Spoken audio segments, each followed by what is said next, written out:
मित्रों नमस्कार, मैं हूं राकेश कुमार। आप देख रहे हैं मत अभिमत। मित्रों, राजस्व विभाग चर्चा में रहता है, लगातार चर्चा में भ्रष्टाचार को लेकर, चर्चा में सर्वे को लेकर, चर्चा में दाखिल खारिज को लेकर, चर्चा में परिमार्जन को लेकर और भूमि विवादों को लेकर लगातार राजस्व विभाग और राजस्व जो सेवा के कर्मचारी हैं, अधिकारी हैं, ये लोग सुर्खियों में रहते हैं।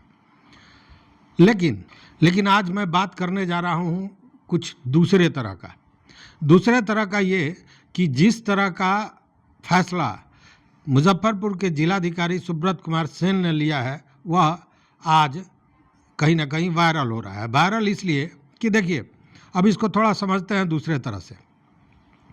मोटरसाइकिल पर हेलमेट लगा के जाना है। अब वहाँ पे सिपाही अगर किसी को एक डंडा लगा देता है या टोक देता है तो फिर वो आदमी अपना देह हाथ झाड़ देता है और झाड़ के चल देता है जैसे कुछ हुआ ही नहीं है, और फिर वो बिना हेलमेट के नज़र आता है। लेकिन जब बिना हेलमेट के जा रहा है और उसको 500 और 1000 रुपए का चालान कटता है, तब उसको समझ में आता है कि भैया ये तो बड़ा मुश्किल है, और उसके बाद वह तुरंत हेलमेट पहनने का आदी हो जाता है। मतलब कि आर्थिक दंड बहुत बड़ा दंड है, और इसी तरह का दंड सुब्रत कुमार सेन मुजफ्फरपुर जिलाधिकारी ने दिया है। मुजफ्फरपुर जिलाधिकारी ऐसे भी आप जानते हैं कि कार्रवाइयों को लेकर बहुत एग्रेसिव रहते हैं और बेहतरीन काम करने वालों में उनकी गिनती हो रही है। तो अभी उन्होंने मुसहरी अंचल और कांटी अंचल, इस दोनों अंचल के अंचलाधिकारी, राजस्व अधिकारी और संबंधित कर्मियों पर 1,97,300 रुपये का जुर्माना तय किया है। अब ये जुर्माना उन लोगों को देना है और इन लोगों को जून माह में ये जुर्माना भर देना है। अगर जून माह में ये जुर्माना देते हैं, उसी स्थिति में इनका जो वेतन है वो जारी किया जाएगा, अन्यथा इनको सस्पेंड कर दिया जाएगा, निलंबित कर दिया जाएगा। स्पष्ट आदेश निर्देश डीएम मुजफ्फरपुर ने दे दिया है। देखिए, राजस्व विभाग कुछ चीज़ों को लेकर बहुत आजकल संजीदा है, और उसमें एक चीज़ है जिसका नाम है बसेरा 2। बसेरा 2 इसलिए कि वह, देखिए मैं बार बार कहता हूँ कि चुनाव जब नज़दीक आता है तो जो भी काम सरकार करती है उसके पीछे चुनाव एक बड़ा मुद्दा होता है, और बसेरा 2 नीतीश कुमार का एक बड़ा मुद्दा है। सर्वे भी शुरुआती दौर में जब हुआ तो यही बताया जा रहा था कि भूमिहीनों को भूमि देने के लिए ये सारी कवायतें हो रही है।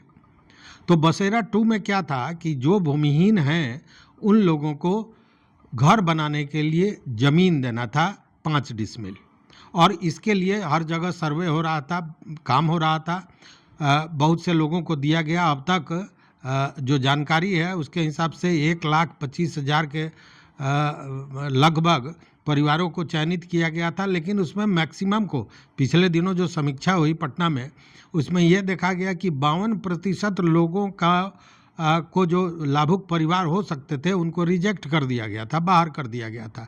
इस पर बड़ी तल्खी दिखाई थी मंत्री संजय सरावगी ने भी। तो अभी जो मुजफ्फरपुर में हुआ, कल ही बुधवार को जो जिलाधिकारी हैं उन्होंने जिला समन्वय समिति की बैठक में अंचलवार समीक्षा दी की कार्यों की। अब इस समीक्षा में ये पाया गया कि मुसहरी और कांटी का जो अभियान बसेरा है उसमें कोई प्रगति नहीं हुई है, जहाँ के तहाँ पड़ा हुआ है, जबकि उनके कार्यों को लेकर, उनकी कार्यशैली को लेकर कई बार चेतावनी दी गई है, कई शोकॉज भी पूछा गया, लेकिन बावजूद उसके काम में उनके कोई प्रगति नहीं दिखाई दी। उसी तरह खराब प्रदर्शन को लेकर मुरौल, सरैया और बंदरा के सीओ से भी शोकॉज पूछा गया था। उसके बाद जब परिमार्जन की समीक्षा होने लगी तो ये देखा गया कि मुसहरी और कांटी में मैक्सिमम आवेदन को एक तरह से कहें कि रिजेक्ट कर दिया गया है या उसको वापस कर दिया गया है।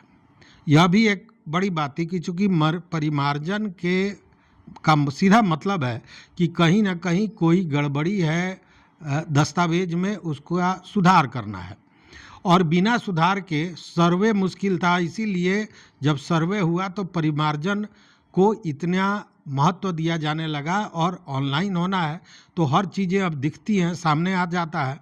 उस स्थिति में देखा गया कि परिमार्जन की स्थिति में भी ये लोग मैक्सिमम आवेदन को सीधे एक तरह से कहें कि बाहर कर दे रहे हैं, डिलीट कर दे रहे हैं या वापस कर दे रहे हैं, जो भी शब्द आप कहें।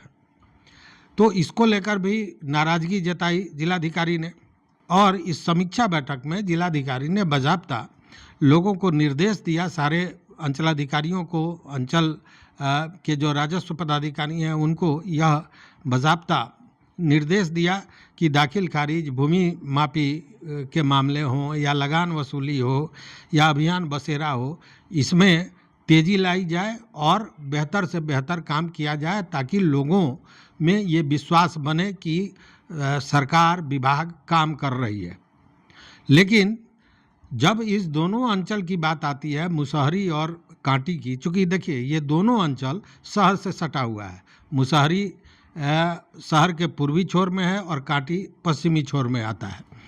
अब ये दोनों जब समीक्षा होने लगी तो ये देखा गया कि दाखिल खारिज में तो स्थिति बहुत ख़राब है। उसके बाद हजारों मामले ऐसे हैं जो पेंडिंग पड़े हुए हैं, जिसको नहीं उसका निस्तारण किया गया। भ्रष्टाचार का मामला बहुत खुलकर सामने आया। यह भी देखा गया कि अंचल में जो दलाल हैं उन्हीं की चलती है, मतलब दलालों के चंगुल में पूरा अंचल कार्यालय काम कर रहा है। और इन सारी शिकायतों के बाद जिलाधिकारी ने यह सख्त आदेश दिया, सख्त फैसला लिया और इसमें यह कहा गया कि मुसहरी के सीओ और राजस्व अधिकारी और साथ में संबंधित जो कर्मचारी हैं उन लोगों को 1,02,000 का जुर्माना किया जिलाधिकारी ने। वहीं जो कांटी के सीओ हैं और राजस्व अधिकारी हैं और संबंधित कर्मचारी हैं उनको 95,300 रुपये का जुर्माना किया गया। अब ये जुर्माना इन लोगों को जून में ही जमा कर देना है। अगर जून में जमा करते हैं तब इनकी सैलरी रिलीज होगी, सैलरी वेतन मिलेगा।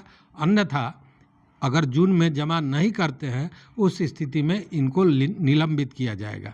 मतलब कि यह आर्थिक दंड जो है, ये जो भी भ्रष्टाचार हो रहा है अर्थ के लिए हो रहा है। ऐसे में जिलाधिकारी ने जो यह अर्थ दंड दिया है इसकी चर्चा हो रही है हर जगह और समझने वाली भी बात है कि इसी अर्थ के लिए यह सारे कर्म कुकर्म कर रहे हैं लोग।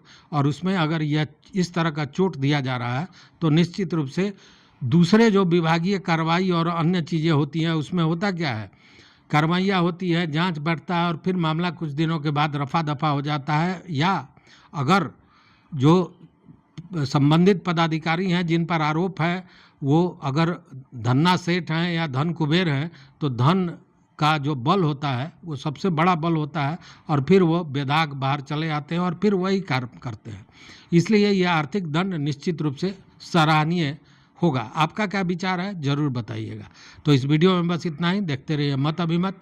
मित्रों, चैनल पर नए हो तो सब्सक्राइब कीजिए, लाइक कीजिए, दोस्तों के साथ शेयर कीजिए और अपना विचार जरूर दीजिए। बहुत बहुत धन्यवाद, कोटिशाह आभार।